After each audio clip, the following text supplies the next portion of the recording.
And welcome everybody to another edition of the GSMC Football Podcast, brought to you by the GSMC Sports Network. As always, I'm your host Kenneth Grunfelder, and it's great to have you guys here on this Thursday, September 26th. We have a lot to cover on the show today. Before I get into that, just want to remind you guys, as always, tip or donate and get your comments recognized. Go to the Super Chat button. Click on that. That will help create a Super Chat of any thought or comment that you may have. During the live broadcast, I will acknowledge it, and it just makes the show more lively, more entertaining between myself, the host, and you guys, the viewers. We appreciate your guys' viewership each and every day, so any contribution you can make to the show means the world to us as we put out content for you guys each and every day. And also, the other way to help out the show is by going to the link at the bottom of the show segment on the ticker, GSMCpodcast.net. That's GSMCpodcast.net. So, let's get into what we are going to discuss for today. So we're going to start off the show. We're going to preview tonight's game to kick off Week 4 between the New York Giants and the Dallas Cowboys. It'll be the first meeting between these two NFC East rivals, so we'll get into that. We'll also get into talking about the Dolphins and their quarterback situation.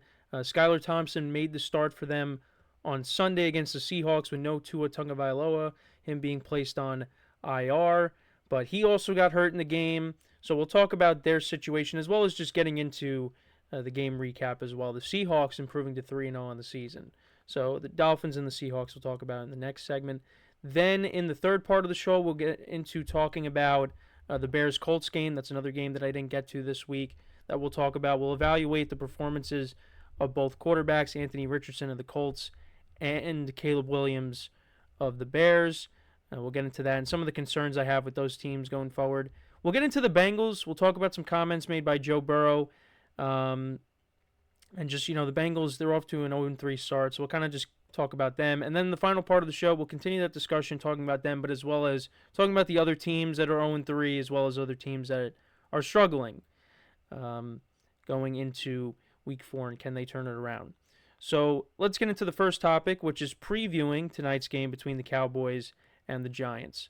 So it's an interesting game because the Giants are coming in off of a win, Cowboys coming in off of back-to-back losses now.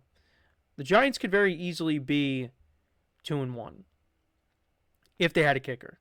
But they're 1-2, Cowboys are 1-2. They're coming off of back-to-back home losses, one to the Saints, where the Saints dropped 44 points on them, and then against the Ravens, which the game got a little bit close at the end.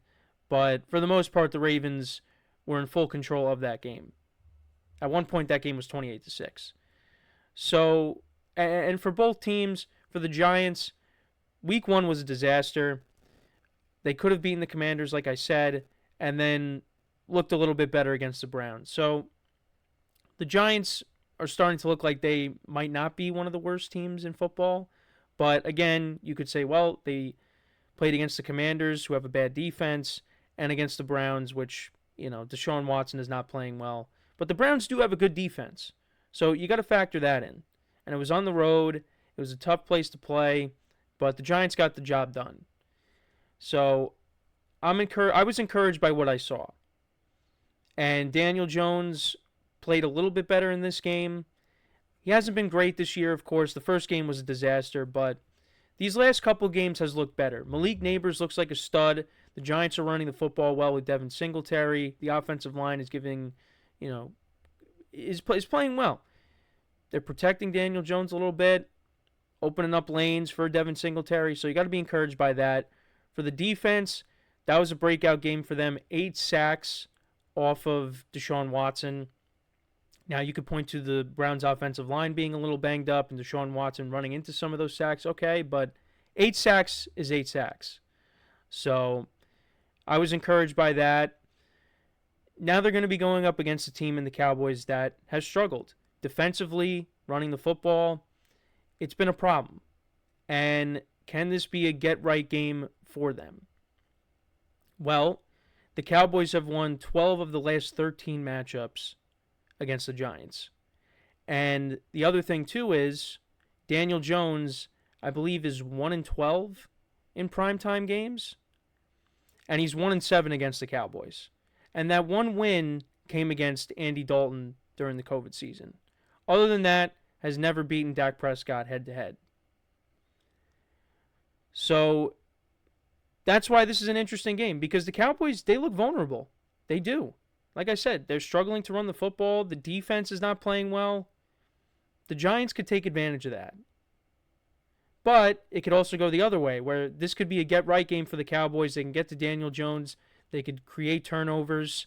Dak Prescott and CeeDee Lamb get it going. And this could be how it always has been, the last several years now, where the Cowboys just dominate the Giants. Now, I don't think this game is going to be 40-0. I don't think that. I think this will be more competitive than what we saw last year in the opener at MetLife Stadium. But I do think that the Cowboys will continue their dominance over the Giants.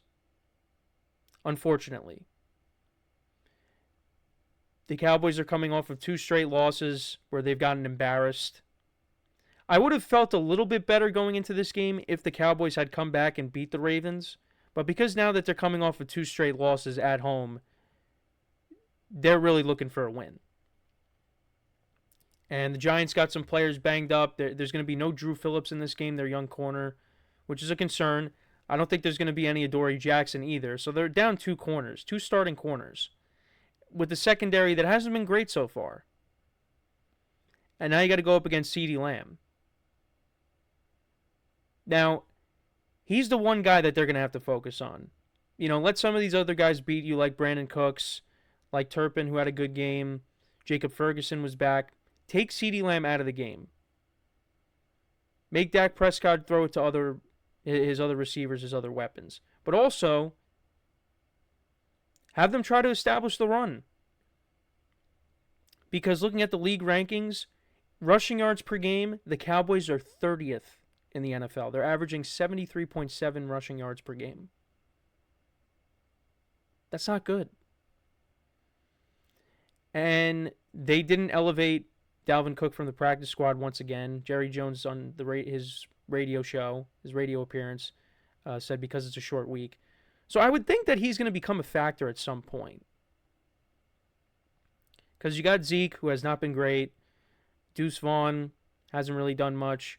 It's really been Rico Dowdle, but he hasn't been great either. So I would think at some point Dalvin Cook is going to be elevated to the active roster, and they're going to at least see what they got with him. I mean, let's see what happens tonight, because it wouldn't surprise me if the Cowboys' or their rushing attack goes off. But I don't think it's going to happen.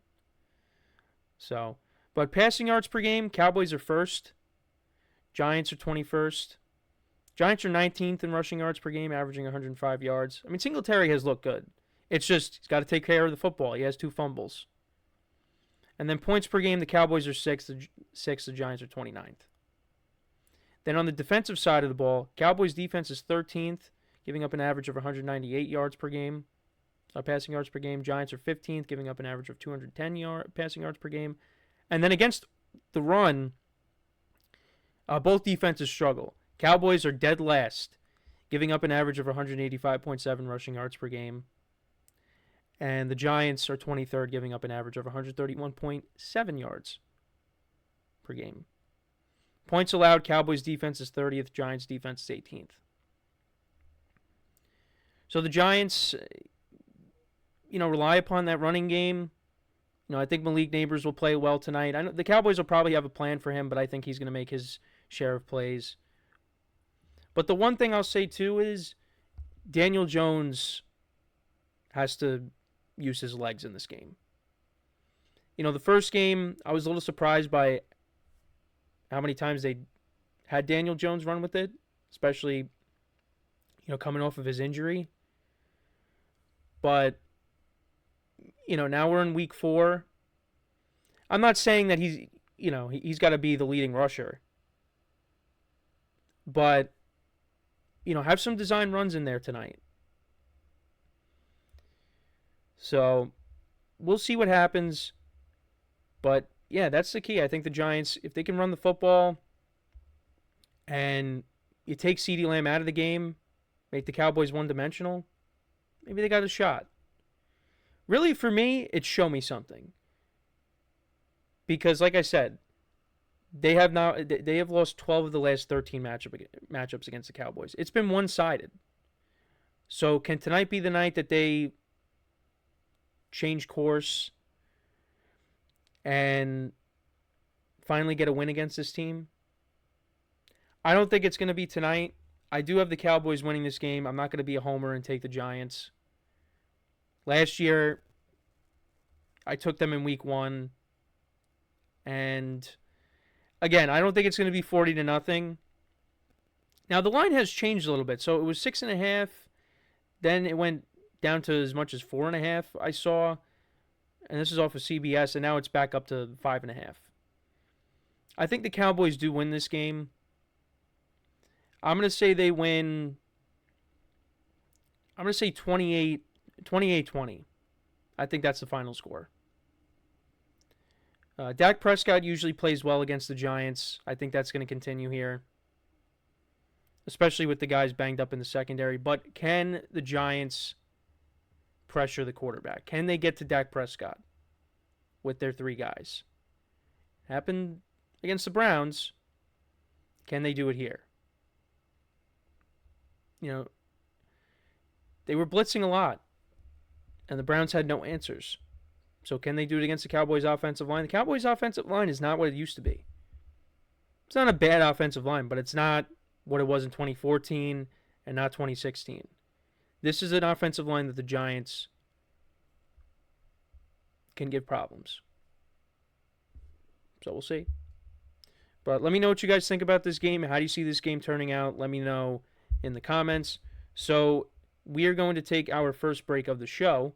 And then when we come back, we'll talk about the Dolphins and their quarterback situation. Skylar Thompson gets hurt in this game. We'll talk about the Seahawks and their performance as well. We'll get into all that when we return from our first break of the show.